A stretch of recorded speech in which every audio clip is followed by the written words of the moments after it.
Welcome to Mind Love, Episode 4. Today's episode is all about harnessing the inner power inside yourself that you didn't even know was there. And he pulled open the utensil drawer and he said that you're gonna fucking die. Turn up your frequency with Mind Love. Bite-sized brain hacks for seekers, dreamers, and doers. It's time to give your mind a little love with your host, Melissa Monti.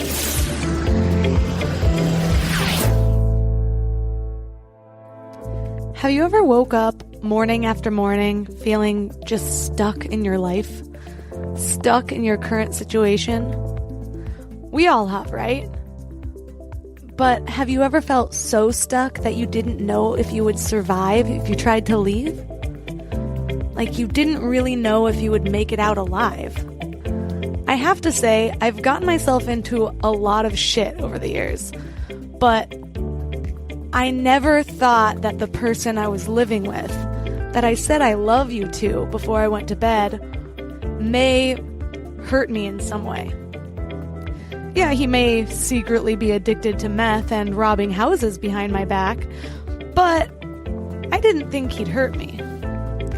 If you have no idea what I'm talking about, go revisit episode 1. I go into a little bit of detail, but if you want a full episode on it, tweet at me at MindLoveMelissa. Today we're going to be learning about harnessing our inner gangster to achieve things that we may never have believed were possible. And there's no better person to help lead the conversation than Stephanie Bellinger, spiritual influencer and founder of spiritualbossbabe.com. If anyone knows about grabbing life or your dreams by the balls, it's her. Her story is seriously riveting. I was on the edge of my seat the entire time with an actual hand over my mouth, gasping. I guess I said that kind of creepy. It was my own hand, guys, but yes, my hand was over my mouth and I was gasping. But spoiler alert, she survived and she's doing great. But by the very definition of being stuck, it's being fixed in one place, not moving, not improving or progressing. So what are the first steps of getting out of being stuck? Is there a framework for this? Well, we're going to explore exactly that in today's episode. 3 key points you will learn are how to get unstuck by harnessing your inner gangster, when it's time to let that inner gangster go, and a writing exercise to help you channel your highest self.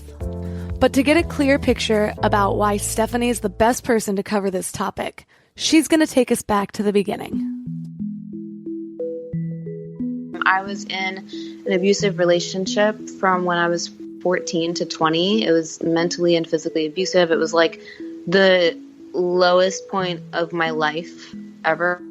And I'm actually thankful that it happened at a young age for me to be able to grow so quickly and learn all of these things.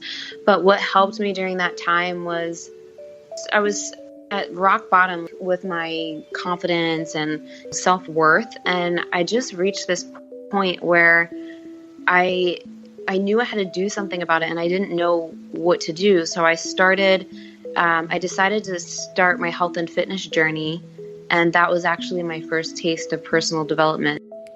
Over and over again, we hear that it's just that one step that you need to take. If you don't know which step to take, pick any of them. For Stephanie, it was her personal fitness journey. You don't know where to go, so why not work on your body, work on your mind? It doesn't really matter because when you start to work on something, it's like a gateway drug. You start with one, and that leads to curiosity in another area, and another area. And suddenly you're like, wow, I've made a lot of personal strides in the last few years. That really, really helped me gain the confidence that I needed. It also helped me realize that I could do anything I put my mind to, because I had no idea that I'd be able to lose like 60 pounds. I hated working out. I ate the worst stuff ever. But also during that time, I started meditating as well. And that's something I hid from people for a while. Like I started meditating. I think that along with the fitness really, really gave me the strength to eventually leave. And both of those things combined really, really helped me get out of that phase of my life. And now that I've returned to, or not returned, but now that I've come out of my spiritual closet, like online and doing what I'm doing, everything's taking off because that's what I'm meant to do, I believe. When you did finally leave that relationship, how did that conversation go? Was it an easy cutoff, or did he put up a fight? That's a really good question, and I have a nice, not nice story, but a pretty interesting story that I've told. Actually, I haven't told this in a long time, but so it was, I don't know, I think it was like around 2006 when I left, and I was with this person, remember, 5 years. I was 19, or I just turned 20 at this time, but we were living together at the time for about a year, and I just, for like, the more I got in tune with my higher self, the more like every time he would be mean or say things or whatever, I would like talk back to him in my head, but not out loud. Like he would say like things like, "Oh, you know, you're never going to find anyone else. You're stupid. You're a piece of shit." You know, like just crazy stuff. And in my head, I was just like, "You don't matter." And like I would just say stuff. And then finally I planned leaving him for about, I want to say like I planned it. I thought about it for a while, but I actually planned it out for a couple months before, maybe 2 months. And like, because I just was scared to leave him. Like, if anyone has been in an abusive relationship, they understand it's very scary and they're very manipulative, and you don't know what they're going to do or how they're going to act, and you feel stuck. So I had to plan it out, and I told my parents, and I told, you know, a few people that I was close with, like, that I was going to, and I just didn't know when. So finally I planned like the actual day that I was going to do it. And he came home from work that day and ended up finding out that his father passed away. Oh. Yeah. So, and which is horrible. It was really sad. I mean, not that this makes it any better, but his dad had his own demons and was into drugs and all that stuff. But he was really upset about it, so I decided, obviously, that I'm not going to just freaking break up with him that day. So I waited like another month, and then I made another day that and he was still mean to me, and like real just, you know, none of that stopped. Yeah. So the next time I decided to set the date to do it, I kind of started drifting away from him, like energetically, and he brought it up, actually, the day before I was going to do it. He brought it up. He said, he was really nice and said, "Hey, you know, like, I feel like we've been drifting apart. Like, I think maybe we should end things and, you know, go break up or something." And then in my head, I was like, oh my God, it's going to be this easy? It's never that easy. I was like, you know, you're right. Like, I've been thinking about this too. Like, I think we should just like take a break. I'm kind of thinking about going back to my mom's for a little while. And I was kind of like testing it out. I didn't really know what to say, but he tricked me. He wanted to see what I would say. And when I said that, he flipped shit. I'm talking like throwing things around the apartment, screaming, crying. Then he went in the kitchen and he pulled open the utensil drawer and he said that you're going to fucking die. But while he was in the kitchen, the way the apartment was set up, he couldn't see me from where he was in the kitchen, and I was by the stairs. I literally ran out of the apartment barefoot in my pajamas in like less than 30-degree weather. I ran around the corner. I knocked on some stranger's door, and then I just opened it before they answered it, and thank God it was unlocked, and I just ran in. And it was like these two people, this couple with their kids there, and I'm over here looking like this crazy person that just freaking ran into their house crying like barefoot. I was just hysterical. He took the keys to I left my cell phone, I left my car keys, everything. I just ran, and he took my car keys and was revving around the whole parking lot, screaming like a lunatic.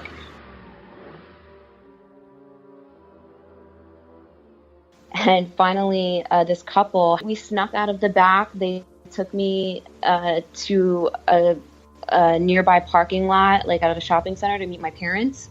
And that was it. Freedom. I've never seen him again. Like, my parents called the cops to make sure that they can go get the rest of my stuff, even though I packed like half of my shit and brought it to my mom's before that because I already planned it. Mm-hmm. I had suitcases packed and hidden in the apartment. Wow. So what was the aftermath? Did you see him again? I remember that night so vividly because I am not even joking. Even though I was crying hysterically and running for my life and all of that, I was so freaking happy. I can't even explain. When people ask me what's the happiest day of my life, it's that day. I was so happy. I felt like I was free, and I feel like that's when my motivation was really, really born. From that night, it was kind of like I promised God, the universe, whatever, that if I get out of this, I will make sure that I spend the rest of my life doing every single thing I have ever wanted to do and every single thing I ever want to do. And so I have since. I moved to New York after that, a little while after. Everything I've ever wanted to do, I've done because I was a slave for 5 years. I'm not even joking. That is how it felt. And, you know, people who have not been in that kind of situation may not be able to understand, but it was really like I was a slave. But I was the one who gave my power away, you know? Yeah. So I took it back and owned it. Wow, that's so strong of you, because I know everyone has a lot of negative self-talk and fear and anxiety. So to have that thrown in your face by the person that's supposed to love you must have been horrible. Before we go deep today, I want to give you a little gift, and I want to give it to you every single day. It's called the Morning Mind Love. I know how life can be. You're all fired up after an inspiring episode, and then a new day or a new challenge comes at you, and it's just hard to keep up that energy. Well, the Morning Mind Love is kind of like an oracle from your higher self to help you start each day with a positive focus. Plus, when you sign up, you get 2 free gifts, a 30-minute binaural meditation and 30 days of journaling prompts to help you remember who you truly are. And it's all completely free. So join over 9,000 people and go to mindlove.com to sign up, or text the word morning to 33777. We're all searching for something better in life, right? Better habits, better mindset, better relationships. But when it comes to hiring, searching isn't always the best approach.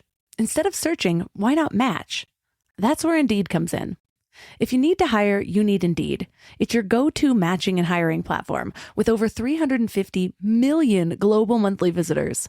Their matching engine helps you find quality candidates fast. And I mean really fast. Did you know that in the minute I've been talking to you, 23 hires were made on Indeed worldwide? That's what I love about Indeed. It's like having a mindful hiring assistant. Instead of getting overwhelmed by endless resumes, you can schedule, screen, and message candidates all in one place. The platform actually learns your preferences, so the more you use it, the better it gets at finding people who align with your vision. And get this, 93% of employers agree that Indeed delivers the highest quality matches compared to other job sites. That's why more than 3.5 million businesses worldwide use Indeed to hire great talent fast. I just love that it keeps all of my hiring processes organized. I can do everything right there instead of having spreadsheets and notes and video call links. And listeners of this show will get a $75 sponsored job credit to get your jobs more visibility at Indeed.com/mindlove. Just go to Indeed.com/mindlove right now and support the show by saying that you heard about Indeed on this podcast. Indeed.com/mindlove. Terms and conditions apply. Need to hire? You need Indeed.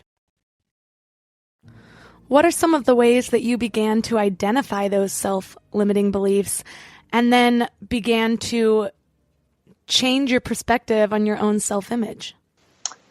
Well, it's been a long healing journey since then. You know, I was not like just magically healed as soon as I left. You know what I mean? I still went on a really deep journey after that. But during that phase, I just came to the realization that I was enough and that I was in control. That was the message I kept getting from my higher self, from connecting to the spiritual side of things. I just kept getting the message, you are enough. You just have to decide you are in control. You have to take your power back. And the main thing that helped me was meditating and journaling. I would journal and I still do this stuff. And I meditated every single morning for 30 minutes, like before, I left. And that really, really gave me the strength. But after that, I had a lot of stuff to work on still. Because for a while after that, there was this part of me that came over. I named her Gangster Steph, who was like, okay, I don't need anyone. I got this shit. No one could fuck with me. So that part of me kind of took over, and I went a little, not crazy, but I was partying a lot. I was just turned 21. Like I was free finally. So I went on that phase for a minute, then got back to my personal development, and some things I did later on, like a few years ago, actually, that really helped was EMDR therapy. Oh, I've done that before. That changed my life. Wow. I saw someone for about a week, or not a week, a year every week. And it was like maybe 4 years ago.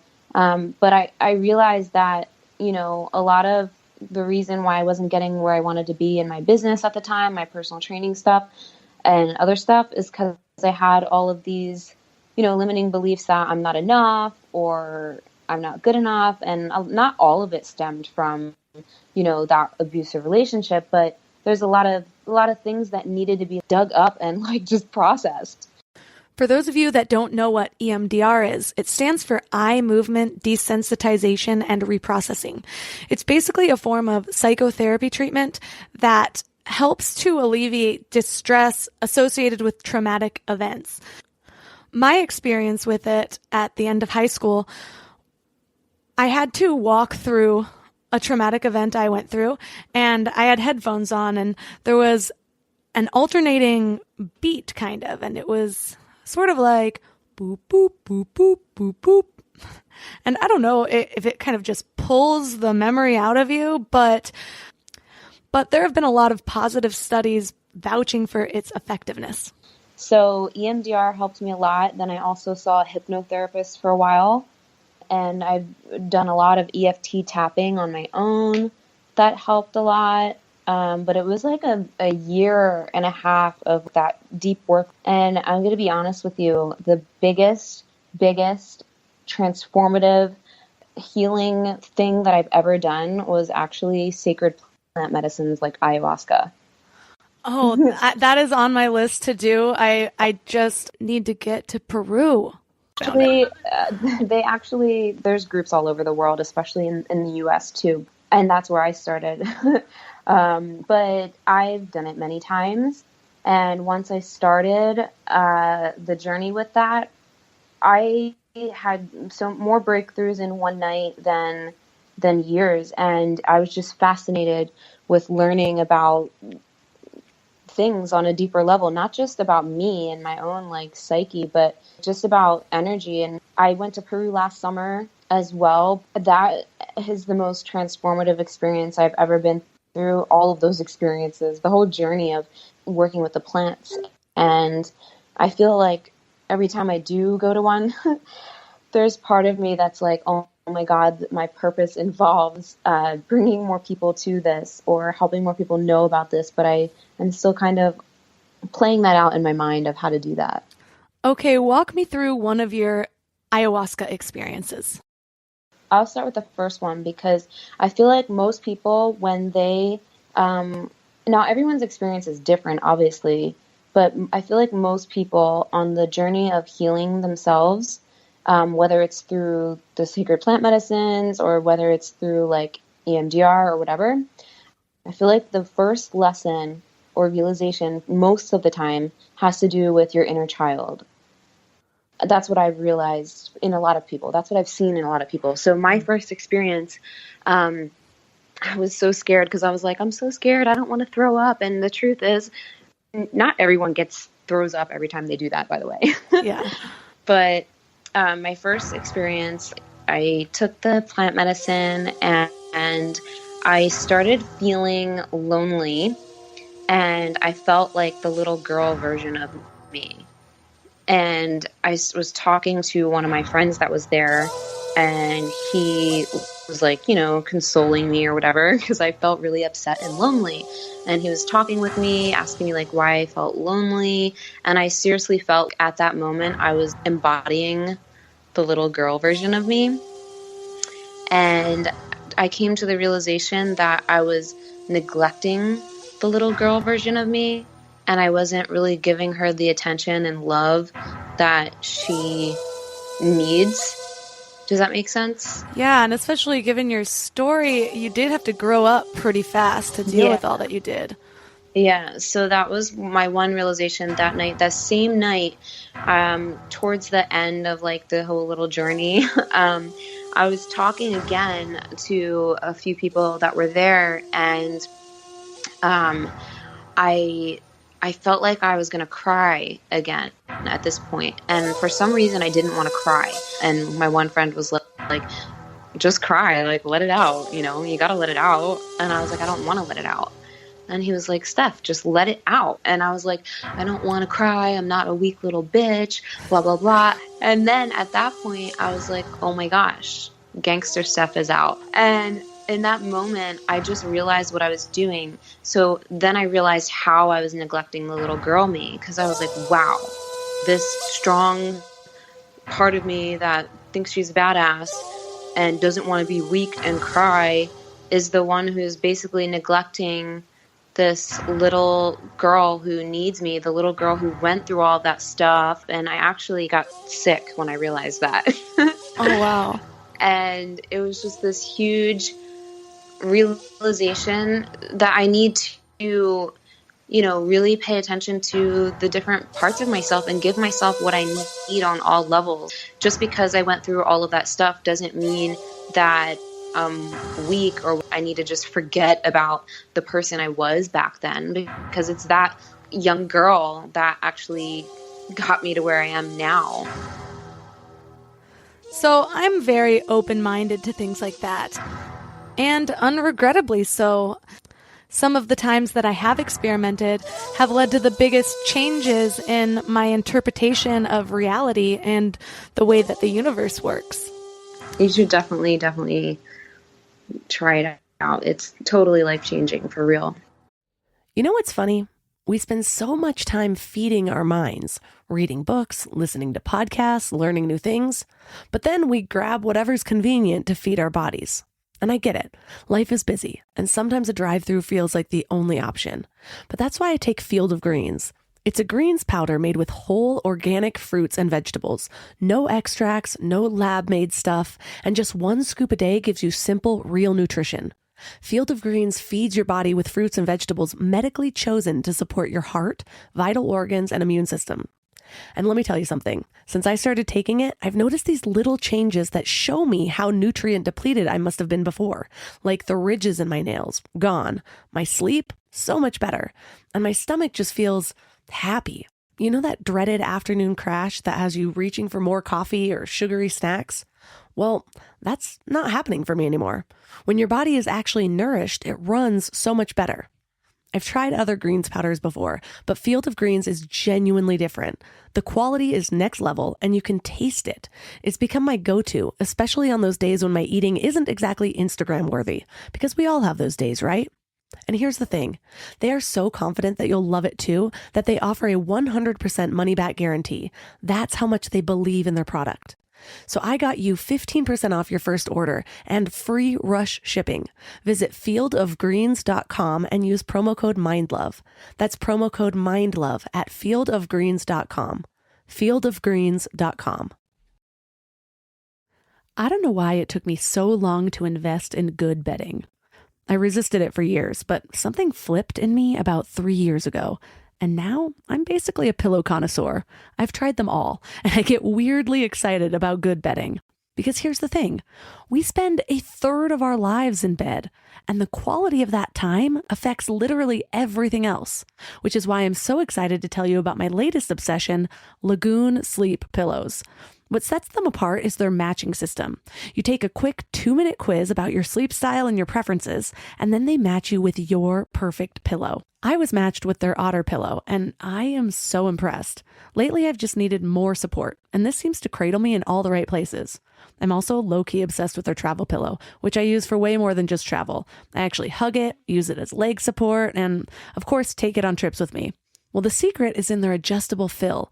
You can add or remove it to get that perfect alignment for your spine. A study even found that the right supportive pillow can improve sleep quality by 63%.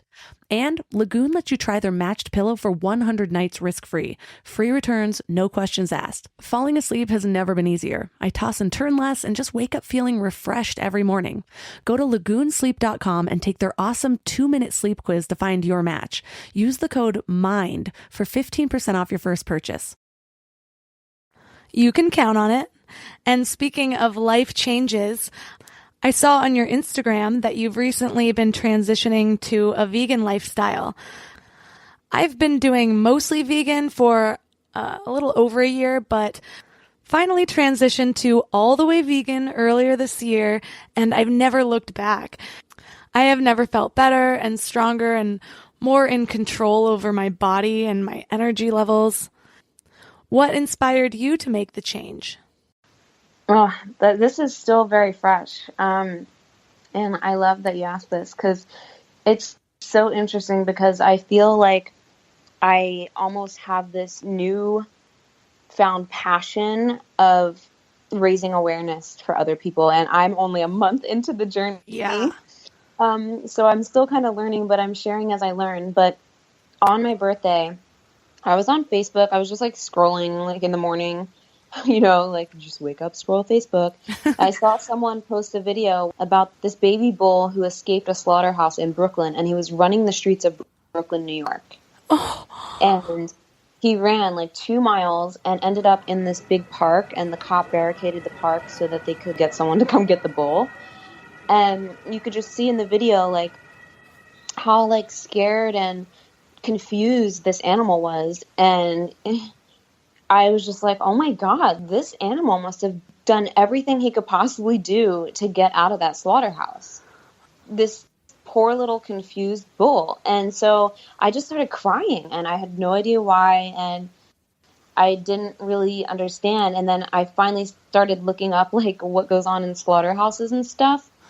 And I just felt the collective pain of the animals. I'm not even joking. And I could say it like that because I've felt collective pain before during when I've done the plant ceremony things. Mm-hmm. I've felt collective pain, like the collective pain of, certain things that are going on in the world. And it's just like this undescribable pain, like in the pit of my stomach of feeling the fear and the terror in the animals. And I know people say humans have been eating animals forever. It's part of the cycle of life. But the thing is, times freaking change. We're not cavemen anymore. And also with all the stuff that they put in our meat anyway, is just gross. And the way that they do things is horrible. I don't think there's any humane way of killing an animal. And we don't need meat or animal products in order to live.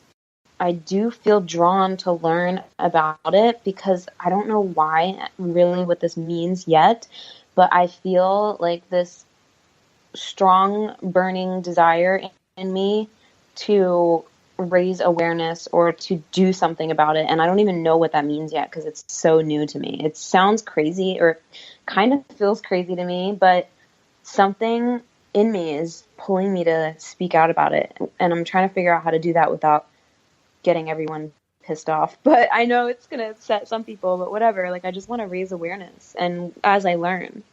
Yeah. And I don't care if things piss people off, especially when it comes to something that I feel so strongly in, which the more I have learned about veganism, the more I just do. I have not looked back.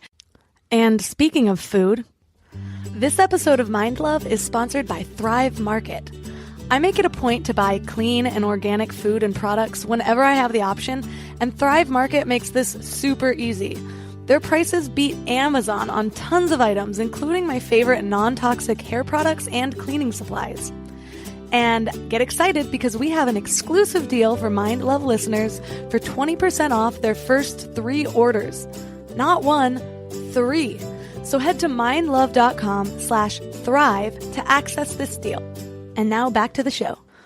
One interesting observation that I've made is a lot of my really health-focused friends are also fitness trainers. And because of that, they have this connection to their protein intake and are much more aware of different food groups than the average eater, I guess I'll call it.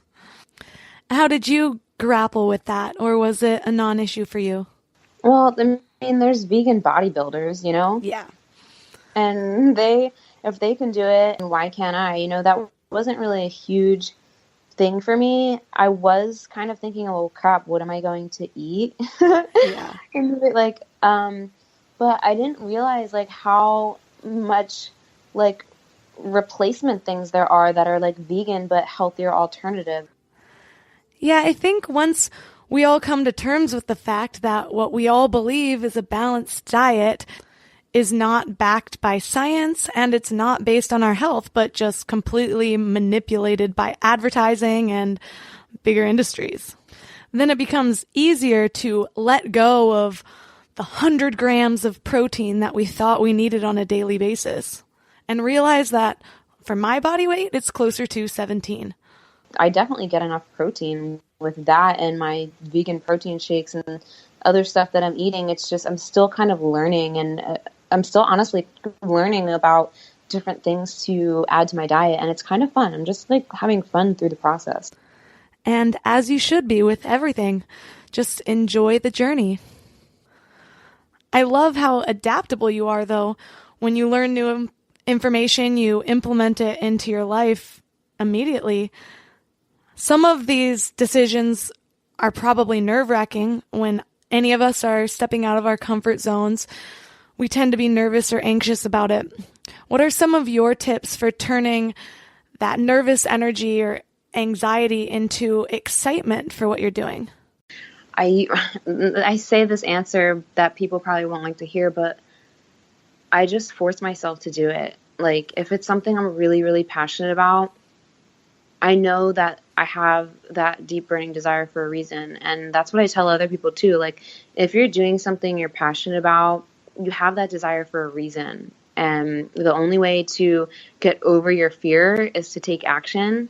So even though it sounds like a catch-22, it's in your benefit to just take the first step and that fear will diminish, or you can turn that nervous energy into excitement by building confidence by taking action. So I just literally force myself to do things that make me uncomfortable because you got to just like fake it till you make it and kind of embody that version of yourself. That's another thing. Like I always tell people when it comes to channeling nervous energy into excitement, you have to embody the version of yourself that's already on the other side of it. And it takes practice, but it's really not hard. You just have to do it. Tony Robbins says how he becomes this different version of himself when he's on stage at his seminars because he has to bring that energy in order to do the things he's doing. Okay, you channel gangster stuff when you have to get shit done. But what about trolls or haters online? Part of making yourself a public personality means that more of these people have access to you, and I imagine that that could trigger your inner hater. How do you fight that off? Just don't waste energy on it. That's really it. But I used to get a little upset about things like, you know, when people, it's so funny, like when people would unsubscribe from my email list, and I would like take it so personal. And now I'm like, they're not my ideal client, obviously then, you know, like it's all good. But the hater within me, that's just ego and the ego part of you. So we all have ego. That's what makes us human. I'm not talking about ego like some cocky, arrogant person. I'm talking about the human part of you. So your ego holds on to all these bullshit stories and all your fears, and it likes to keep you small. It's a fear-based, it's your false self.